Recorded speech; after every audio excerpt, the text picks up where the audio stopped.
کعبے کی تعمیر کیسے ہوئی، یہ کعبہ بنایا کیسے گیا؟ اللہ اکبر۔ حضرت امام زین العابدین رحمت اللہ تعالی علیہ حتیم کعبہ میں تشریف فرما تھے۔ ایک شخص آپ کی خدمت میں حاضر ہوا اور عرض کرتا ہے کہ عالی جان، کعبہ شریف کا طواف کب سے شروع ہوا، کیسے شروع ہوا اور کیسے کیا جاتا تھا؟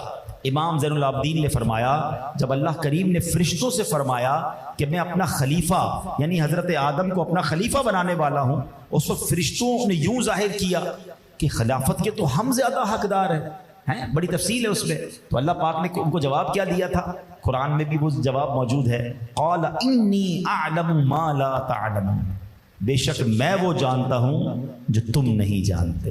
اللہ پاک کا یہ ارشاد سن کر فرشتوں کو لگا کہ شاید اللہ پاک ہم سے ناراض ہے۔ اب ان فرشتوں نے کیا کیا؟ عرش الہی کی پناہ لی، چہرے اوپر اٹھائے، عاجزی کے ساتھ روئے، 7 سال تک عرش الہی کا طواف کرتے رہے۔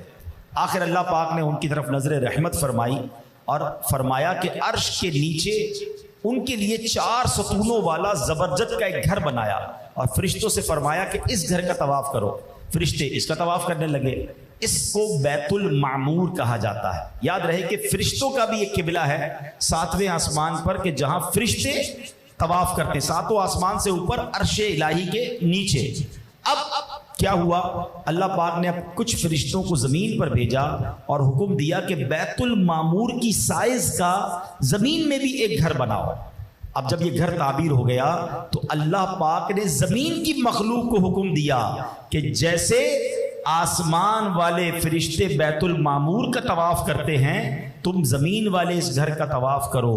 تو اب پتہ یہ چلا کہ پہلے انسان تو دنیا میں نہیں آئے، جو یہ جانور اور زمین کی مخلوق تھی نا، یہ کعبہ مشرفہ کا یہ بھی طواف کرتے تھے۔ ایک روایت کے مطابق حضرت آدم علیہ السلام کی پیدائش سے 2000 سال پہلے بیت المعمور کی بالکل سیدھ میں فرشتوں نے کعبے کی عمارت بنائی۔ یہ بالکل بیت المعمور کی عمارت کی سائز کے برابر تھا۔